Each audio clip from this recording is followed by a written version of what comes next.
Hello प्यारे बच्चों, कैसे हैं आप लोग। आज के इस वीडियो में हम लोग पढ़ने वाले हैं बोर्ड एग्जाम 2027 सर बच्चों class 10th social science chapter 1 संसाधन एवं विकास के महत्वपूर्ण प्रश्न को आज के इस वीडियो में हम लोग कवर करेंगे। अगर मैं बात करूं तो ये हमारे 2 अंक वाले महत्वपूर्ण प्रश्न होंगे, जिसे हम 2 अंकीय भी बोलते हैं। तो घबराने की जरूरत नहीं है, बस आपको चैनल पर बने रहना है। चैनल को सब्सक्राइब कर दीजिए, वीडियो को लाइक कर दीजिए और एक प्यारा सा कमेंट जरूर कीजिएगा। चलिए देखते हैं आज के महत्वपूर्ण प्रश्नों को। तो चादर अब बर्तन किसे कहते हैं, 2024 में पूछा गया प्रश्न है। चादर बर्तन कई बार जल विस्तृत क्षेत्र को ढके हुए ढाल के नीचे की ओर बहाता है। ऐसी स्थिति में इसे इस क्षेत्र की ऊपरी मृदा घोलकर जल के साथ बह जाती है। इसे चादर अववर्तन कहा जाता है।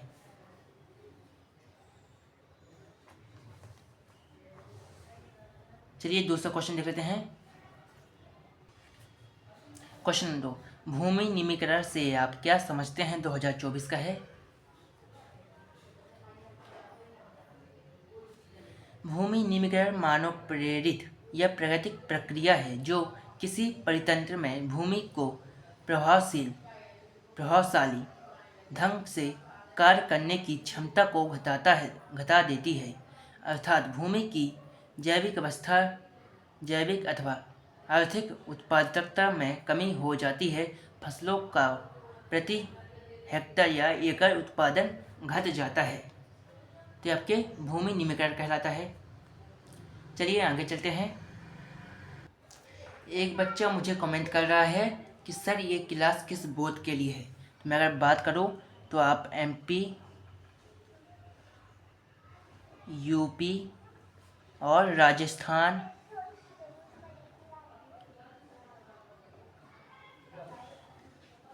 आप तीनों में से किसी भी बोर्ड के हों, आपके लिए यह क्लास बनाई गई है। चलिए आगे चलते हैं। जलोढ़ मिट्टी की 2 विशेषताएं लिखिए, 2023 में पूछा गया क्वेश्चन है। तो मैं बात करता हूँ। पहला, इस मिट्टी में विभिन्न मात्राओं में रेत, गाद तथा मृदिका चौक मिट्टी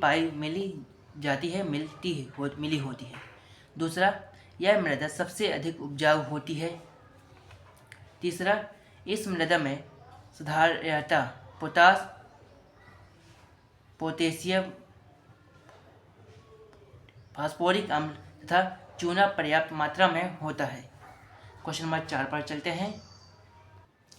क्वेश्चन नंबर 4, पहाड़ी क्षेत्रों में मृदा अपवर्तन की रोकथाम के लिए क्या क्या कदम उठाए गए हैं।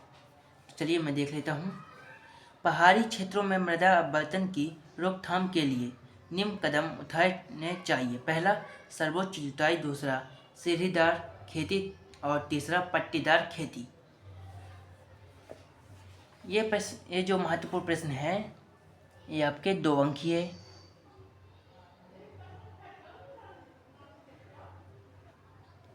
प्रश्न है और हर साल पूछे जाने वाले प्रश्न है। आपको इसी तरह की शानदार क्लासेस इसी चैनल पर मिलेंगे। अगर आप लोग चैनल पर नए हैं तो चैनल को सब्सक्राइब कर सकते हैं। वीडियो को लाइक करके प्यारा कमेंट जरूर कीजिएगा प्यारे बच्चों।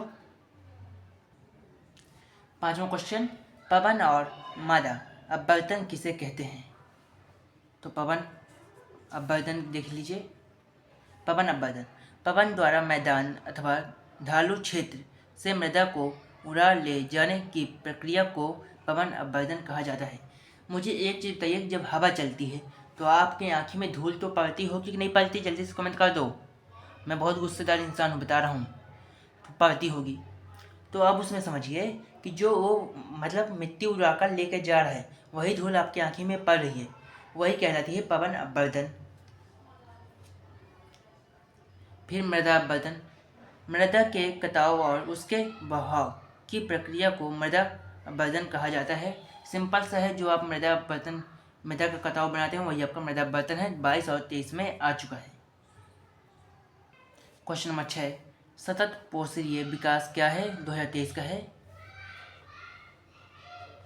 सतत पोषणीय आर्थिक विकास का अर्थ है कि विकास पर्यावरण को बिना नुकसान पहुंचाया और वर्तमान विकास की प्रक्रिया भविष्य की पीढ़ियों की आवश्यकता की अवहेलना ना करे।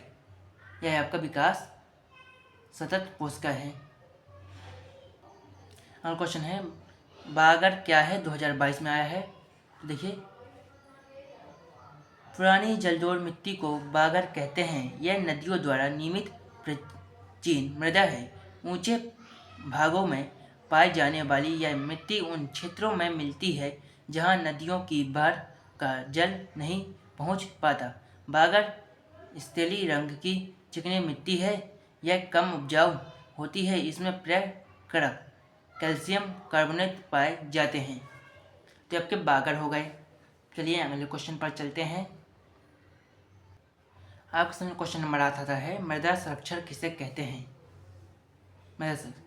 मिट्टी के बर्तन या क्षय को रोकना ही मृदा का संरक्षण है। बढ़ती हुई जनसंख्या के कारण प्राकृतिक संसाधनों को बड़े पैमाने पर विनाश हुआ है। इसलिए मृदा संरक्षण द्वारा विनाश रोकना आवश्यक है। मृदा संरक्षण एक बढ़िया एग्जाम्पल है कि आपके गांव में पेड़ पौधे कटते होंगे, लेकिन सरकार उन्हें रोकने के लिए एक अभियान चला रही है। उसे ही हम मृदा संरक्षण बोल सकते हैं। क्वेश्चन नंबर 7, संसाधन किसे कहते हैं। पर्यावरण में उपलब्ध प्रत्येक वस्तु जो हमारी आवश्यकताओं को पूरा करने में प्रयुक्त की जा सकती है और जिसको बनाने के लिए प्रौद्योगिकी उपलब्ध है, एक संसाधन है। क्वेश्चन नंबर 10, सर्वोच्च जुताई किसे कहते हैं, किसे कहा जाता है।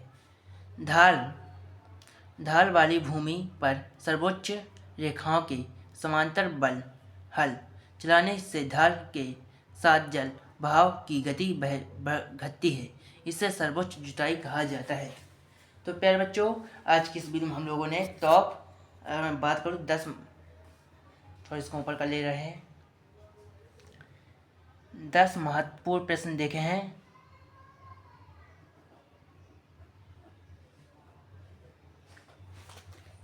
मैं बताना चाहूँगा, अगर आप लोग चैनल पर नए हैं तो चैनल को सब्सक्राइब करिए, वीडियो को लाइक जरूर कीजिएगा और एक प्यारा सा कमेंट जरूर कीजिएगा। अगर आपके कोई भैया या दीदी क्लास 12 की तैयारी कर रही हैं तो उन्हें आप हमारे चैनल की जानकारी दे सकते हैं, क्योंकि यहाँ पर क्लास 12 का पूरा सिलेबस डिटेल में पढ़ाया जा रहा है फ्री ऑफ कॉस्ट। तो चलिए मिलते हैं एक और नई वीडियो में। जय माँ सरस्वती।